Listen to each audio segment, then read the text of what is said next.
Okay, so I am back. As you guys can see that I did put in the air cabin air filter yesterday.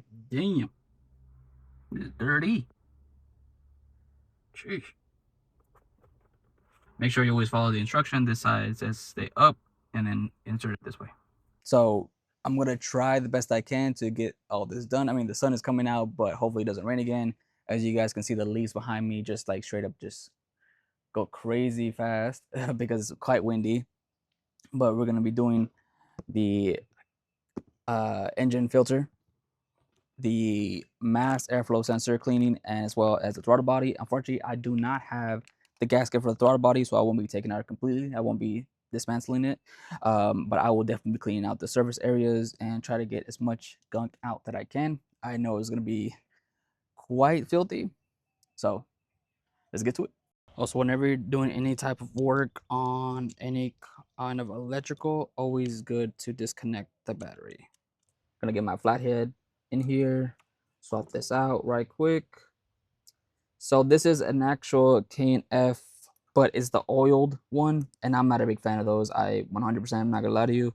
If you accidentally oil it too much, then it go into the mass airflow sensor, and then it will give you a check engine light code from the mass airflow sensor. And I personally went with this K&F.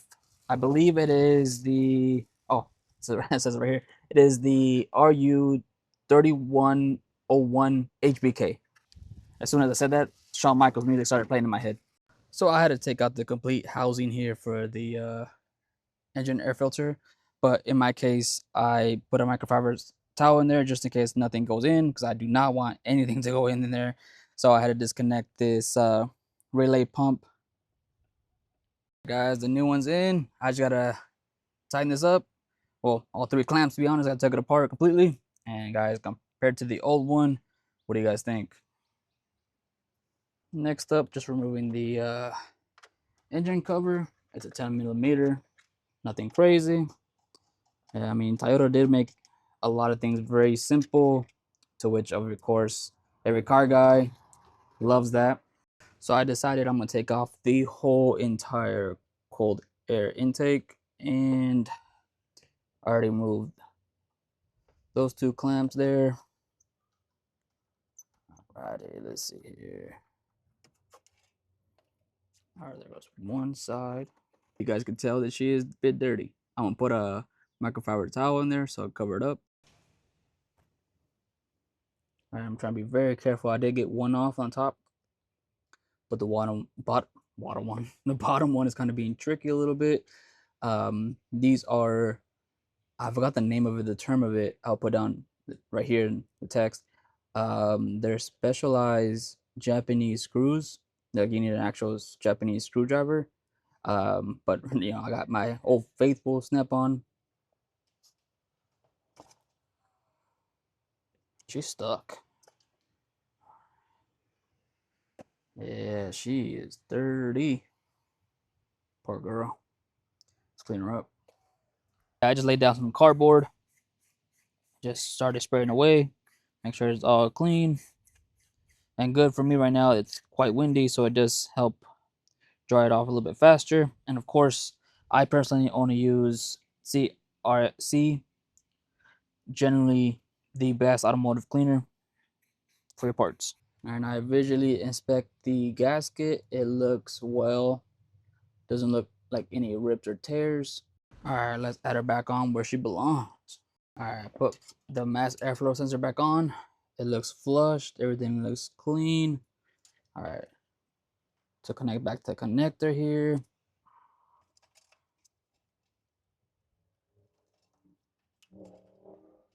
The smallest of click. All right, my hands were dirty, so I did put on gloves because, like I said, I'm not gonna take out the housing because of the gasket that's inside of the actual throttle body housing. Now, I did do it with the mass airflow sensor. I reused the same one, but at the same time, I expected it.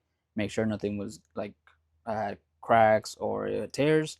But a smaller piece compared to this being massive. And of course, this is like as soon as the sensor goes off, you get a check engine light. So I sprayed some throttle body cleaner off camera. Let's clean it up.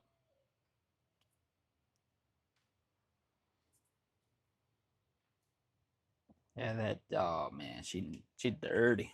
So I had to leave the throttle open, but I could not, for the life of me, get it on my own. Show you guys the it looks like. Also, one of the reasons why you should also disconnect the battery is so you can let the computer reprogram itself for the intake, because it will get used to how your driving patterns are and how dirty it is, so it will just continue to what's the word I'm looking for, calculate itself. And of course, with this cleaning, then it would change exactly how everything is. And then I've already had it um, disconnected for maybe more than 15 minutes, so it should calibrate back on its own. And if not, give it a 1, 2, 3 days tops, and you should see an improvement on fuel efficiency. Okay, I would make sure everything was trucked down. I did have all the 4 clamps put together, tightened, and the housing for the new KNF air filter. Just need to put on the engine cover and connect back the battery. But at the same time, I've also been letting, like, I turn on the headlights for the battery just drain out, and of course I'm gonna double check with the horn. Like, I'm just gonna press on it until like it's completely drained, and then connect it back together. All right, so I've been actually trying to find on my phone, right, the photo or the video that I took last time when I had Ride on E. I for some reason I can't seem to find it, but it showed that I had 285. So normally I would get around 270, even on highway miles. So it's like very weird. Like every time I'd fill up, it'd always be 270 every time I fill up the tank, and I'm like, man, that seems like off, right? But ever since I changed the cabin air filter, the engine air filter, cleaned out the mass airflow sensor and the throttle body, like, well, not the whole thing, right? But I've seen great improvement.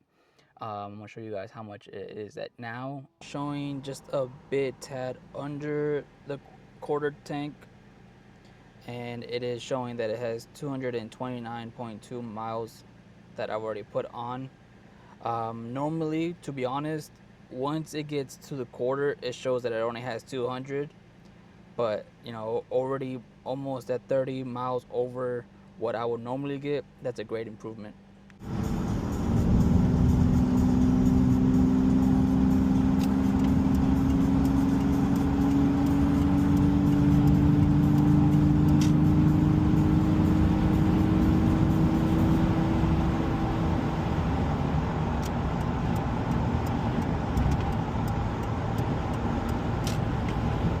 So that was recorded off my Meta Ray-Ban glasses, and of course you guys can't really see all the details because of the shadows and everything, but hypothetically, that video was AI if you say that I was going over the speed limit. And I just want to say that when I did just the cabin air filter by itself, just that's the only thing I did at that moment, because I did it in 2 days. So it was a Saturday, and I saw slight better improvements already just on as soon as I pressed on the gas. Like, it was quicker, it had a better response, and which is great. And I believe as soon as after that, like, it kind of started to go back. Like, the computer started to realize, like, oh well, like nothing else was done, so it's kind of like going back to the programming that it was already prior. And then after I did all that, I did the cabin air filter, the engine air filter, and the cleaning of the for the mass airflow sensor and the throttle body. Um, and I also restarted the computer after I disconnected the battery. I saw great improvements all around. Like, it's still a boat. Don't get me wrong; it's still slow, but I saw great improvements. It picked up faster. It was able to pick up speed, and I didn't feel like. Um, my brother even said it once. He said that, like, it it struggles to stay at 70, when you pick up and go in on faster traffic, and I didn't feel like it was doing that anymore. I was able to just hit the gas and it went, and it held in position where you had it last. I didn't feel like it was just like wanting to go slower, and I'm happy about that. There's still a lot more stuff I'm gonna do to this truck. I appreciate you guys coming along. I appreciate you following the journey. Until next time, be safe out.